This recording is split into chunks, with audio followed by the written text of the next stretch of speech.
మీ కుటుంబ శాంతి, ఆరోగ్యం, ఆర్థిక అభివృద్ధి కోసం రుద్రాక్ష మహాపూజలో తప్పక పాల్గొనండి. ఇప్పుడే నమోదు చేసుకోండి. ETF ఇండెక్స్ మ్యూచువల్ ఫండ్స్ నేర్చుకుని స్టాక్ మార్కెట్ లో రాణించాలనుకుంటున్నారా? వెంటనే ఈ నెంబర్ కి కాల్ చేయండి. నమస్తే, నేను Keshav. Welcome to Suman TV. విదేశీ విద్య అంటే ఫస్ట్ వినబడే పేరు అమెరికా.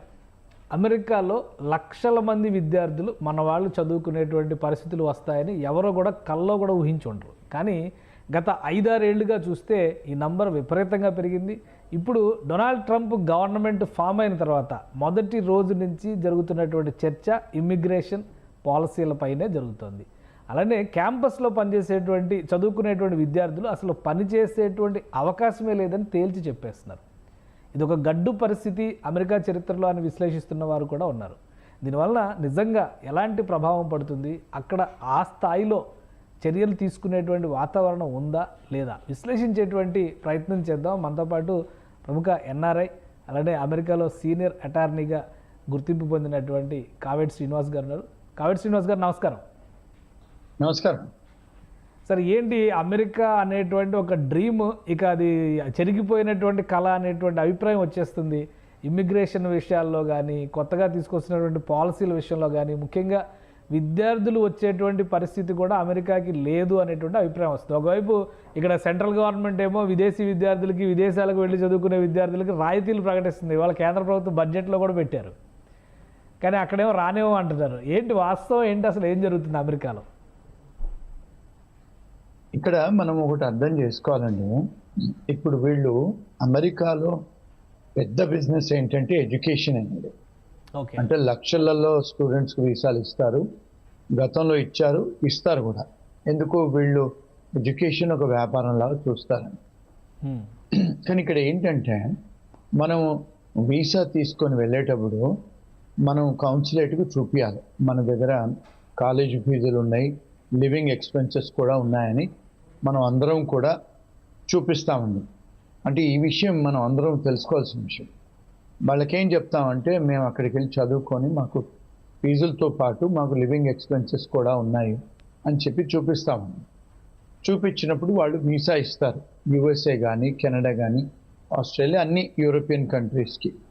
అంటే మీరు పబ్లిక్ ఛార్జ్ అవ్వం, మేము అక్కడికి వెళ్ళి వేరే ఇల్లీగల్ పనులు చేయము, లేకపోతే గవర్నమెంట్ దగ్గర మేము ఇన్సూరెన్స్ తీసుకోము. పబ్లిక్ ఛార్జ్ అంటే ఇక్కడ సిటీ వాళ్ళు, మున్సిపాలిటీ వాళ్ళు ఫుడ్ స్టాంప్స్ అని ఇస్తారండి. అంటే పావర్టీ గైడ్లైన్స్ కింద ఉన్న వాళ్ళకి భోజనాలకి వారానికి నెలకు టికెట్ కూడా ఇస్తారు మున్సిపాలిటీ వాళ్ళు, స్టేట్ వాళ్ళు. సో ఇలాంటివి మేమేమి తీసుకోము, పబ్లిక్ ఛార్జ్ అవ్వము అని చెప్పేసి వాళ్ళు నార్మల్గా మనం చూపిస్తేనే వీసాలు ఇస్తారండి. సో ఇప్పుడు మనం అక్కడ చూపించిన మరి బ్యాంక్ స్టేట్మెంట్లు ఇక్కడికి వచ్చిన తర్వాత ఒక సెమిస్టర్ ఫీజు కట్టి మేము మా దగ్గర డబ్బులు లేవు, మేము ఉద్యోగాలకు వెళ్తామంటే ఉద్యోగం చేసుకోమంటారు. ఏమంటారంటే క్యాంపస్లోనే జాబులు చేసుకోవాలి, క్యాంపస్ బయట చేసుకోకూడదు. అది US-లో అండి. ఒకవేళ UKలో, కెనడా, న్యూజిలాండ్ ఆ కంట్రీ లా చూస్తే మీరు 20 గంటలు అవుట్ సైడ్ ద క్యాంపస్ చేసుకోవచ్చు. అంటే that is the law of the land. కానీ ఇక్కడికి వచ్చే వరకు వాళ్ళు ఏం చేశారు, కాలేజీలలోనే పనిచేయండి అని చెప్పి లా పాస్ చేశారు. ఇక్కడికి వచ్చిన తర్వాత మన స్టూడెంట్స్ ఏమవుతున్నాయంటే ఇక్కడికి వచ్చిన తర్వాత వాళ్ళు క్యాంపస్లలో ఉద్యోగాలు లేవు ఫస్ట్ ఆఫ్ ఆల్. రెండో విషయం, మన పేరెంట్స్, మన వాళ్ళు, ఇండియాలో ఉన్న వాళ్ళు అర్థం చేసుకోవాల్సింది ఏంటంటే కోవిడ్ తర్వాత, కోవిడ్ కంటే ముందు ఎలా ఉండేదంటే అండి లా 20 అవర్స్ మీరు క్లాస్ రూమ్కి వెళ్ళాలి ఫిజికల్గా. కోవిడ్ టైంలో ఏమొచ్చిందంటే పాలసీ, మీరు కొన్ని గంటలు క్లాస్ రూమ్లో ఉండండి, కొన్ని గంటలు ఇంట్లో నుంచి ఆన్లైన్లో చదువుకోండి అని లా తెచ్చారు. అంటే కోవిడ్ టైంలో పూర్తిగా కాలేజీలో క్లోజ్ చేశారు కనుక వాళ్ళు మీరు ఆన్లైన్లో చదువుకోండి అని కోవిడ్ టైంలో చెప్పారు. దాని తర్వాత కొన్ని వెసులుబాటు చేసి ఇమిగ్రేషన్ లాలో ఏమన్నారంటే చాలా యూనివర్సిటీస్కి సరే మీరు క్లాసులు ఆన్లైన్లో కండక్ట్ చేసుకోండి, వారానికి ఒకసారి 2 సార్లు స్టూడెంట్స్ వచ్చి క్లాసులో అటెండ్ అయ్యి అసైన్మెంట్లు తీసుకొని అసైన్మెంట్లు చెయ్యాలని ఆ లా తీసుకొచ్చారండి. అంటే ఇంతకుముందు 20 అవర్స్ క్లాస్ రూమ్లో ఉండేది కూడా తీసేసి మీరు ఇంట్లో నుంచే చదువుకోండి అని పెట్టారు. పెడితే ఏమైంది, ఇక్కడ అన్ని కాలేజీలో ఇక్కడ ఒకటి అర్థం చేసుకోవాల్సింది ఏంటంటే అండి, ఇక్కడ గవర్నమెంట్ మన దగ్గర ఎట్లయితే యూనివర్సిటీస్ ఉంటాయో ఆంధ్ర యూనివర్సిటీ, నాగార్జున, ఉస్మాన్, ఇవి స్టేట్ యూనివర్సిటీస్ మనకు. అవును. అమెరికాలో కూడా స్టేట్ యూనివర్సిటీస్ ఉంటాయండి. అమెరికాలో స్టేట్ యూనివర్సిటీస్ ఉంటాయి, మున్సిపాలిటీ వాళ్ళు కూడా కాలేజీలు నడిపిస్తారు, ప్రైవేట్ యూనివర్సిటీస్ కూడా ఉంటాయండి. ఓకే. ఇప్పుడు మన దగ్గర కూడా ప్రైవేట్ యూనివర్సిటీ యాక్ట్ వచ్చేసింది కదండి, చాలా ప్రైవేట్ యూనివర్సిటీస్ ఇండియాలో కూడా వచ్చేసాయి. అదే విధంగా వీళ్ళు ప్రైవేట్ యూనివర్సిటీస్ కూడా ఇప్పుడు సెయింట్ జాన్స్ అనేది ఒక సంస్థ, క్యాథలిక్ సంస్థ, వాళ్ళకు యూనివర్సిటీస్ ఉంటాయి, హాస్పిటల్స్ ఉంటాయి. అలాగే ప్రైవేట్ ఇన్వెస్టర్స్ కూడా ఇక్కడ కూడా యూనివర్సిటీస్ పెట్టారు. సో యూనివర్సిటీస్ పెడితే వాళ్ళందరికీ కూడా ఇమిగ్రేషన్ వాళ్ళు పర్మిషన్ ఇచ్చారు, మీరు స్టూడెంట్స్ని తీసుకొని రావచ్చు అని. మరి ఇప్పుడు ప్రైవేట్ యూనివర్సిటీస్ బోల్డ్ అని వచ్చాయి, వాళ్ళందరూ సర్వైవ్ కావాలి కదా. సరే, ఇప్పుడు అందరూ ఆన్లైన్లో క్లాసులు చదువుకోండి అని చెప్పారు. సో వీళ్ళు ఇప్పుడు ఫర్ ఎగ్జాంపుల్ న్యూయార్క్లో కాలేజ్ ఉంటే స్టూడెంట్ ఎక్కడో కాలిఫోర్నియాలో ఉంటారు. మరి మనం హైదరాబాద్లో కాలేజ్ ఉంటే మనం కాశ్మీర్లో ఉండి చదువుకోవచ్చా? హైదరాబాద్లోనే ఉండాలి కదా. మరి మన వాళ్ళు ఉండరు అలాగా, ఎక్కడెక్కడో ఉండి గ్యాస్ స్టేషన్లలో, రెస్టారెంట్లో పనిచేస్తుంటారు. సో ఇక్కడ అంటే ఇక్కడ లోకల్ అమెరికన్స్ వాళ్ళ భావం, వాళ్ళ ఫీలింగ్స్ ఏమొచ్చాయంటే, ఈ స్టూడెంట్స్ వచ్చారు, వచ్చి ఇక్కడ నార్మల్గా ప్రివేలింగ్ వేజ్ గంటకు $15,000 అండి. ఇప్పుడు మన దగ్గర కూడా ఇండియాలో కూడా prevailing wage act, minimum wage act అనేది మన దగ్గర ఉంది లేబర్ లాస్లో. వీళ్ళకు కూడా ప్రతి సంవత్సరం వాళ్ళు పెంచుతారు. ఈ సంవత్సరం లేబర్ డిపార్ట్మెంట్ ఏముంది, ఫెడరల్ లేబర్ అంటే $15 గంటకని. సో వాళ్ళు ఎవరు పని చేసినా 15 ఇవ్వాలి.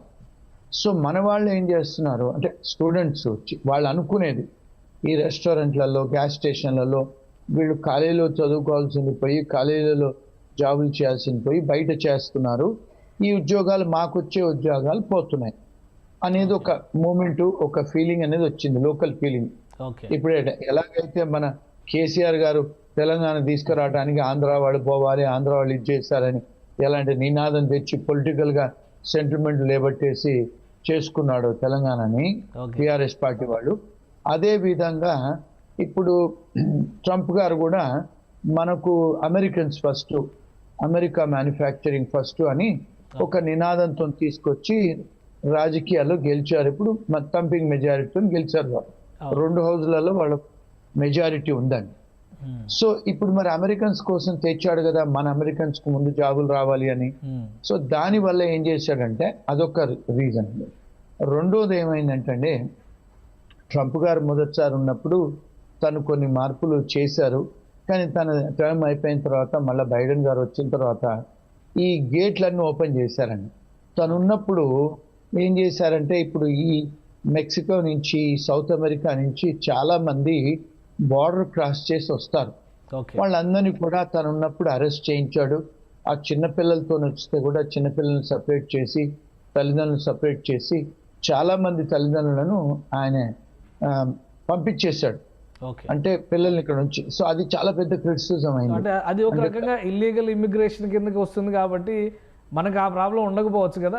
మన వాళ్ళు కూడా అట్లా ఇల్లీగల్గా వచ్చిన వాళ్ళు ఎవరైనా ఉంటారా? ఉన్నారండి. ఇప్పుడు ఇక్కడ ఏమైందంటే అండి, ఇప్పుడు చాలా మంది స్టూడెంట్స్ కెనడాకు వెళ్ళారండి చదువుకోవడానికి వెళ్ళిన వాళ్ళు చదువుకోకుండా 8 లక్షల మంది ఇండియన్ స్టూడెంట్స్ అమెరికా బార్డర్ దాటి అమెరికాకు వచ్చేసారు. ఎట్లయితే మెక్సికన్స్ వచ్చారో మన వాళ్ళు కూడా కెనడా నుంచి బోల్డంత మంది స్టూడెంట్స్ అమెరికాకు వచ్చారు. అందులో పంజాబీ వాళ్ళు ఉన్నారు, గుజరాతీ వాళ్ళు ఉన్నారు, తెలుగు వాళ్ళు కూడా ఉన్నారు. సో మరి ఈ విషయం ఏ మీడియా వాళ్ళు కవర్ చేయరు. ఇక్కడ పేరెంట్స్ ఏం చేస్తారు, మన స్టూడెంట్స్ అన్ని అరెస్ట్ చేసి పంపించేస్తున్నారు. కానీ ఇంతవరకు మన స్టూడెంట్స్ని ఎక్కడికి వెళ్ళి వాళ్లకు హత్కడీలేసి, కాళ్లకు బీడీలేసి వాళ్ళని మిలిటరీ విమానాల్లో పంపించిన దాఖలాలు ఇవ్వండి. కానీ మీడియాలో 8 లక్షల మంది బార్డర్ దాటేంత బలహీనంగా అమెరికన్ సెక్యూరిటీ సిస్టమ్ ఉందా? ఎందుకంటే ప్రపంచంలో బెస్ట్ అని చెప్పి అంటారు కదా. 8 లక్షల మంది ఇల్లీగల్గా వాళ్ళ కళ్ళు కప్పి ఆ దేశంలో చొరబడేటువంటి పరిస్థితులు ఉన్నాయా? కళ్ళు కప్పి రాలేదండి, వాళ్ళు బార్డర్స్ ఓపెన్ చేశారు. అంటే బైడెన్ గారు ఏం చేశారంటే, బార్డర్ ఆయన హయాంలో ఓపెన్ చేశాడు. అక్కడే ఓపెన్ చేసి ఎంత ఓపెన్గా చేశాడంటే, ఎవరైతే ఆ కంట్రీ లోపలికి, బార్డర్ దాడి లోపలికి వస్తారో వాళ్లకు భోజనాలు పెట్టారు, వాళ్లకు విమానాలు ఇచ్చి న్యూయార్క్ సిటీ లాంటి సిటీలకు పంపించారు, కాలిఫోర్నియా, షికాగోలకు. అన్ని శాంక్చురీ సిటీస్కు పంపించారు. పంపిస్తే ఇప్పుడు వాళ్ళకి ఇక్కడ న్యూయార్క్ లాంటి సిటీలలో, షికాగోలో, కాలిఫోర్నియాలో 5 స్టార్ హోటల్ అకామిడేషన్ ఇచ్చి పెట్టారండి వాళ్ళకి. పెద్ద పెద్ద హోటళ్లలో వాళ్ళని పెట్టి వాళ్ళకు భోజనాలు ఇచ్చి, ఫుడ్ స్టాంప్స్ ఇచ్చి, లీగల్గా వాళ్ళకి ఏదైతే సలహాలు చేయాలో, వాళ్ళకు అసైలం అప్లికేషన్ పెట్టాలో అన్నీ చేశారు ఆయన బైడెన్ గారి అడ్మినిస్ట్రేషన్లో. అంటే ఓపెన్ బార్డర్ పాలసీ అని పెట్టారు. దానివల్ల ఇక్కడ ఏమైందంటే మన వాళ్ళు క్రిమినల్స్ కాదండి, కాకపోతే ఇప్పుడు ఈ సౌత్ అమెరికా నుంచి డ్రగ్ కార్టల్స్ ఉంటాయి. ఇప్పుడు కొలంబియా కానీ, వెనిజువేలా కానీ, ఇక్కడ ఉన్న పక్క ఈక్వెడోర్ దేశాలలో చాలా మంది క్రిమినల్స్ అక్కడ క్రైమ్ జరిగితే వాళ్ళందరూ కాన్విక్ట్స్ ఏం చేశారు, బార్డర్ క్రాస్ చేసి ఇక్కడికి వచ్చారండి. వాళ్ళతో పాటు భార్య పిల్లలందరూ వచ్చి ఇప్పుడు ఇక్కడ లక్షల మంది వాళ్ళు ఉన్నారు ఇక్కడ. అంటే సౌత్ అమెరికన్స్, స్పానిష్ వాళ్ళ మీద వారెంట్స్ అయ్యి, కేసులు అయ్యి, ఇక్కడ డిపోటేషన్ ఆర్డర్ అయిన వాళ్ళు వీళ్ళని తీసుకుపోయి బయటపడేసేది లేదు. ఎప్పుడైతే ఒబామా గారు ఉన్నారో అప్పుడు చాలా మందిని డిపోర్ట్ చేశారు. ఈయనప్పుడు డిపోటేషన్ తగ్గిపోయింది. వాళ్ళందరినీ పట్టుకొని పంపిస్తున్నారు ఫస్ట్ తన పాలసీ. సో అంటే ఎక్కువగా మన వాళ్ళు ఆందోళన చెందుతుంది ఏంటంటే, ఇక మీదట అమెరికా రావాలన్న విద్యార్థులు ముఖ్యంగా, మిగతా వాళ్ళందరినీ పక్కన పెడితే మేజర్ ప్రాబ్లం ఏంటంటే, ఎడ్యుకేషన్ కోసం అమెరికా రావాలంటే ఇక అది చాలా కష్టమైనటువంటిది, అమెరికా వెళ్ళకపోవడమే బెటర్, అక్కడికి వెళ్తే చాలా కష్టాలు పడే పరిస్థితి ఉంది అనేటువంటి అభిప్రాయాలు వస్తున్నాయి. నిజంగా అటువంటి ప్రాబ్లమ్స్ ఉన్నాయా, లేదా ఇలా కేవలం ఇల్లీగల్గా వచ్చిన వాళ్ళు పడుతున్నటువంటి ఇబ్బందులే ఎక్కువ మీడియాలో ప్రొజెక్ట్ అవుతున్నాయా? ఇప్పుడు ఇక్కడ 2 pronged టెస్ట్ అండి. ఇప్పుడు ఫస్ట్ అమెరికా రావాలనుకుంటే వాళ్ళు స్టూడెంట్ వీసాలు ఇస్తారు. కాకపోతే ట్రంప్ గారు వచ్చిన తర్వాత కొంత ఎన్ఫోర్స్మెంట్ బాగా గట్టిగా జరుగుతుంది. అంటే ఏంటి, ఇప్పుడు ఫర్ ఎగ్జాంపుల్ మనం దొంగ బ్యాంక్ సర్టిఫికేట్లు పట్టుకొని వెళ్తాము, దొంగ కాలేజ్ డిగ్రీలు పట్టుకొని వెళ్తాము, లేకపోతే మీ దగ్గర డబ్బు ఉండదు బ్యాంక్ అకౌంట్లో, మీరు ఇక్కడ యూఎస్కి వస్తారు, బార్డర్లో మిమ్మల్ని చెక్ చేస్తారు.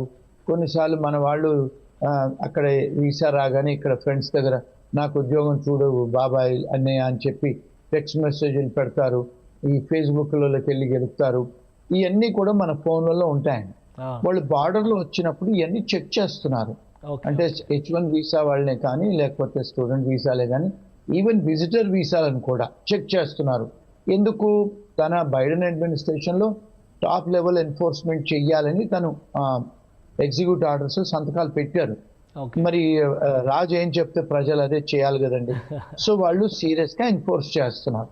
ఆ ఎన్ఫోర్స్మెంట్లో ఎవరైతే ఇల్లీగల్గా వచ్చి ఇల్లీగల్ పనులు చేయాలో, లేకపోతే ఇక్కడికి వచ్చి కాలేజీ కాదు మేము ఉద్యోగం చేయడానికి వస్తాం అనుకున్న వాళ్ళకి డెఫినెట్గా ఇబ్బందులు ఎదుర్కొంటున్నారు. సో అది కాకుండా లీగల్గా వచ్చే వాళ్ళకు డెఫినెట్గా అమెరికాకు పెద్ద బిజినెస్ ఎడ్యుకేషనే కనుక ఎవరైతే నిజంగా చదువుకొని వాళ్ళు ఇక్కడ చదువుకొని సిపిటీలు, ఓపీటీలు ఉద్యోగాలు చేయాలి లీగల్గా అనుకున్న వాళ్ళకి ఇబ్బందులు ఉండవండి. అంటే మీరు you have to follow the law ఒకటండి. ఇప్పుడు ఈ H1B వాళ్ళు కూడా కొంతమంది డిపోర్ట్ అవుతున్నారు. ఇది చాలా మందికి, మన పేరెంట్స్కు, మన ఫ్యామిలీకి, మీడియా వాళ్ళకు తెలియని విషయం ఏమిటి అంటే, ఇక్కడ 87% ఐటీ కంపెనీలు మన తెలుగు వాళ్ళు, మన ఇండియన్సే రన్ చేస్తారండి అమెరికా మొత్తంలో. ఇప్పుడు మీరు చూసుకుంటే గూగుల్ CEO ఇండియనే, మైక్రోసాఫ్ట్ CEO ఇండియనే. మరి వీళ్ళను మరి ఎందుకు చేస్తారండి? పెప్సీ ఇలాంటి పెద్ద పెద్ద కంపెనీస్కి CEOలు ఎందుకు చేస్తారు చెప్పండి ఇండియన్స్ని? అంటే మన మీద రెస్పెక్ట్ ఉండే కదా. ఇప్పుడు చూడండి, వైస్ ప్రెసిడెంట్ భార్య కూడా ఇండియనే. ఇప్పుడు మళ్ళీ FBI డైరెక్టర్ కూడా ఇండియన్నే పెడతా అంటున్నాడు ఆయన, ఏది కీష్ పటేల్ని. మరి ఆయన ఇండియనే కదా, గుజరాతీ అతను. ఇప్పుడు తులసిని, ఆమెను వేరే ఒక గవర్నమెంట్ డిపార్ట్మెంట్కు కన్ఫర్మేషన్ అవుతుంది. మరి భారతదేశస్తులకు ఇంత ఇంపార్టెన్స్ ఇచ్చి ఆయనే మినిస్ట్రీలోనే ఆయన విసులుబాటు చేస్తే, ఇప్పుడు ఆయన రామన్ ఉన్నారు, ఆయన వాళ్ళందరికీ కూడా ఇంపార్టెంట్ పొజిషన్స్ ఇచ్చి, మరి మనకు వాళ్ళకి ఇచ్చి ఇంత పెద్ద పెద్ద కంపెనీకు CEOలుగా చేస్తున్నారే తెల్లవాళ్ళని కాకుండా మన వాళ్ళ మీద రెస్పెక్ట్, మన వాళ్ళ మీద క్యాలిబరు, మన నాలెడ్జ్ ఉందనే కదా చేస్తున్నారు. మరి ఈ 87% ఐటీ కంపెనీస్ నడిపించే వాళ్ళు మొత్తం ఒక్కొక్క ఐటీ ప్రోగ్రామరు 1.5 కోటి సంపాదిస్తున్నారు కదండి H1B వచ్చిన వాళ్ళు. మరి 87% మన వాళ్ళే ఉన్నారు ఈ దేశంలో. మరి ఒకవేళ మన మీద వాళ్ళు చూపించేదంటే ఉక్కుపాదము, మనకెందుకు ఆపర్చునిటీ ఇస్తారు చెప్పండి? అవును. డాక్టర్స్ ఉన్నారు, ఐటీ కంపెనీ ఓనర్స్ ఉన్నారు, అకౌంటింగ్ ఫర్మ్స్ వస్తున్నాయి, ఇప్పుడు ఈవెన్ నర్సెస్ కూడా వస్తున్నారు మన వాళ్ళు, ఈవెన్ హోటళ్లలో కూడా పనిచేసే వాళ్ళు జీవన్ మీద వస్తున్నారు, అందరూ వస్తున్నారు. రైట్ అంటే లీగల్ గా వచ్చి పని చేసుకునే వాళ్ళకు అంత బానే ఉంది. రైట్. కానీ ఎక్కడైతే కావేటి శ్రీనివాస్ గారు, మీరు ఏం సలహా ఇస్తారు ఇప్పుడు అమెరికా రావాలనుకుంటున్నటువంటి స్టూడెంట్స్కి, ప్లస్ అమెరికాలో ఉండి ఇబ్బంది పడుతున్నాం అనుకునేటువంటి వాళ్ళకి ఇచ్చేటువంటి సొల్యూషన్ కానీ, సలహా కానీ, పరిష్కార మార్గాలు కానీ ఏంటి? లీగల్ గా రావాలండి, చదువుకోవడానికి రావాలి, ఫీజులు కట్టడానికి పరిస్థితి ఉంచుకోవాలి, కాలేజీలలో జాబులు ఎత్తుక్కోవాలి. కొన్నిసార్లు ఇక్కడ ప్రొవిజన్ కూడా ఉందండి ఇమిగ్రేషన్ లాలో, వాళ్ళకు ఒకవేళ ఆర్థిక ఇబ్బందులు జరిగితే కాలేజ్తో డిస్కస్ చేసి ఈవెన్ వర్క్ పర్మిట్ కూడా అప్లికేషన్ పెట్టుకోవచ్చు అండి. ఆ ప్రొవిజన్ ఉంది, అంటే బయట ఉద్యోగాలు చేయటానికి ఆ ప్రొవిజన్ ఉంది. రెండోది ఏంటంటే ఈ H1B వచ్చే వాళ్ళు ఇల్లీగల్గా ఆ డాక్యుమెంట్స్, వర్క్ ఎక్స్పీరియన్స్ లెటర్లు ఇల్లీగల్గా రెజ్యూమేలు చేసుకోకుండా లీగల్గా వచ్చేటట్టయితే వాళ్ళకు బాగానే ఉందండి. మూడోది ఏంటంటే ఇక్కడ డెఫినెట్గా అమెరికా పెద్ద దేశము, education best in the world, even IT కూడా best in the world, medicine కూడా బెస్ట్, అన్ని ఈ డెఫినెట్గా వాళ్ళు లీగల్గా చేసుకున్నారంటే రావచ్చు, వచ్చి జాగ్రత్తగా చేసుకోవచ్చు అండి. అది మూడోది ఏంటంటే నో యువర్ రైట్స్, మన అర్హతలు హక్కులు ఏంటి తెలుసుకోండి, రాకముందే ఆన్లైన్లో రీసెర్చ్ చేసుకొని రావాలండి. ఇక్కడికి వచ్చిన తర్వాత అయ్యో నాకు తెలియదు, I don't know the law అంటే ignorance of law is not excuse అండి. డెఫినెట్గా అవన్నీ జాగ్రత్తలు తీసుకొని వస్తే డెఫినెట్గా ఫ్యూచర్ ఉంది. ఎందుకంటే వీళ్ళు ఇప్పుడు ఎకానమీ కూడా పెరుగుతుంది మళ్ళా, కానీ వచ్చిన తర్వాత స్టాక్ మార్కెట్ పెరిగింది, ఇప్పుడు ఉద్యోగాలు కూడా వస్తున్నాయి. ఇప్పుడు చాలా మంది ఇల్లీగల్ వాళ్ళని తీసేస్తే లీగల్ వాళ్ళకు ఉద్యోగాలు ఉంటాయి కదండి. ఇప్పుడు చాలా మంది ఇల్లీగల్ వాళ్ళు వెళ్ళిపోతున్నారు కూడా. సో ఉద్యోగాలు డెఫినెట్గా ఉంటాయి, మంచి జాబులు ఉంటాయి, మంచి లీగల్గా జాబులు చేస్తే ఉంటాయి. ఎవరన్నా మరి ఇప్పుడు ఆల్రెడీ స్టార్ట్ అయిపోయింది కదా, అడ్మినిస్ట్రేషన్ ఎలా ఉంది ఓవరాల్గా? ట్రంప్ అడ్మినిస్ట్రేషన్ చాలా మంది ఆందోళన చెందుతూ ఉన్నారు ఇండియన్స్, ఏదో అంటే మీరు అన్నట్టుగా ఇల్లీగల్ లీగల్ ఆ వేరియేషన్ ఎప్పుడూ ఉంటుంది, బట్ ఓవరాల్గా మనల్ని పంపించేస్తారేమో, మనకు అవకాశాలు తగ్గిపోతాయేమో అనుకునేటువంటి ఆందోళన కానీ అలాంటి పరిస్థితులు కానీ ఉన్నాయి. ఎందుకంటే చాలామంది గ్రీన్ కార్డు అప్లై చేస్తున్న వాళ్ళు రావేమో, ఇక ఎవరేమో H1B తగ్గించేస్తారేమో, ఇట్లాంటి భయాలు ఉన్నాయి వాటి పరిస్థితి. అవునండి, H1Bలో ఈ సంవత్సరము చాలా స్ట్రిక్ట్ ఎన్ఫోర్స్మెంట్ చేస్తా అంటున్నారు, ఆ పాలసీతో వచ్చింది. ఎవరైతే H1B కంపెనీ ఓనర్లు డబ్బులు తీసుకొని స్పాన్సర్ చేస్తారో లేకపోతే ఇల్లీగల్ చేస్తారో అవన్నిటికీ వాళ్ళు వచ్చి చెక్ చేస్తా అంటున్నారు. వాళ్ళ ఆఫీసులకు వచ్చి చాలా స్ట్రిక్ట్గా ఉంటుంది. సో జాగ్రత్తగా లీగల్గా చేసుకుంటే I don't see any problem అండి. రెండోది ఏంటంటే నో యువర్ రైట్స్. కొన్నిసార్లు ఎయిర్పోర్ట్లలో జాగ్రత్తగా ఆన్సర్స్ ఇవ్వాలి. వచ్చిన తర్వాత కూడా వాళ్ళు వచ్చి ఒకవేళ ఇమిగ్రేషన్ వాళ్ళు వచ్చి స్టూడెంట్స్ను పట్టుకునే పరిస్థితులు ఉంటే వాళ్ళు రైట్ టు రిమైన్ సైలెంట్ ఉంది, ఇమిగ్రేషన్ విషయాలు చెప్పే అవసరం లేదు. ఆ ఇమిగ్రేషన్ వాళ్ళకి మంచి లాయర్లను సంప్రదించాలి, తెలుసుకోవాలండి. అంటే if they are by the law డెఫినెట్గా ఇప్పుడు చాలాసార్లు మన స్టూడెంట్స్ ఏంటంటే డ్రింక్ అండ్ డ్రైవింగ్ చేసుకుంటే పట్టుపడతారు. మరి అలాంటప్పుడు ఇబ్బందులు అవుతాయి. వాళ్ళు మొన్న ఒక క్లయింట్ ఫోన్ చేసి డ్రింక్ అండ్ డ్రైవ్ చేస్తున్నాడు, పోలీసు వాడు ఆపాడు. ఆపితే వాడు ఈవెన్ ఇమిగ్రేషన్ స్టేటస్ అడిగాడు, స్టూడెంట్ వీసా అంటే వాడు ఎక్కడో ఇంకొక క్లయింట్ ఒక గ్యాస్ స్టేషన్లో పనిచేస్తున్నాడు, వచ్చి వాళ్ళు లిక్కర్ అమ్మితే పట్టుకున్నారు. అడిగారు నీకు రైట్ టు వర్క్ ఉందా అంటే లేదంటే వాడు ఈవెన్ ఆ టికెట్లోనే రాశాడు నో వర్క్ పర్మిట్ ఉందని, నో వర్క్ పర్మిట్ అని. ఇలాంటి అయినప్పుడు మళ్ళీ వాళ్ళు ఇమిగ్రేషన్ తెలుపుతారు కదండి. సో ఇలాంటి చిన్న చిన్న మిస్టేక్స్ చేసుకోకుండా ఉంటే దే కెన్ బి ఓకేనండి. అంటే అంత లాలెస్నెస్ ఏం లేదు, బట్ డెఫినెట్గా ఇల్లీగల్ వాళ్ళని పట్టుకుంటున్నారు. ఎవరికైతే వారెంట్స్ ఉన్నాయో వాళ్ళ మీద కేసులు ఉన్నాయో స్పానిష్ వాళ్ళ మీద బాగా టార్గెట్ చేస్తున్నారు, పట్టుకొని వాళ్ళని రిపోర్ట్ చేస్తున్నారు. Right. Thank you Kaveti Srinivas గారు, న్యూయార్క్ నుంచి అప్డేట్స్ ఇచ్చినందుకు. ఇది అమెరికాలో పరిస్థితి, ఇక్కడ జరుగుతున్నటువంటి ఆందోళనకి సంబంధించి కావేటి శ్రీనివాస్ గారు ఒక క్లారిటీ ఇచ్చారు. ఇల్లీగల్గా వచ్చిన వాళ్ళు, ఇల్లీగల్గా పని చేయాలని ప్రయత్నం చేస్తున్న వాళ్ళు మాత్రమే ఇబ్బంది పడుతున్నారు, మిగతా అంతా కూడా సవ్యంగానే ఉంది. అలానే అడ్మినిస్ట్రేషన్లో ట్రంప్ భారతీయులకి చాలా ప్రాధాన్యం ఇస్తున్నటువంటి పరిస్థితి ఉంది. ప్రధానంగా గత బైడెన్ ప్రభుత్వం తీసుకున్నటువంటి నిర్ణయాలను సరిచేసేటువంటి క్రమంలోనే ఇమిగ్రేషన్ పాలసీల విషయంలో స్ట్రిక్ట్ ఎన్ఫోర్స్మెంట్ జరగబోతుంది. అలానే రాబోయే రోజుల్లో H1B వీసాలకు సంబంధించి కానీ, స్టూడెంట్ వీసాలకు సంబంధించి కానీ నియమ నిబంధనలు కఠినతరం చేస్తారు.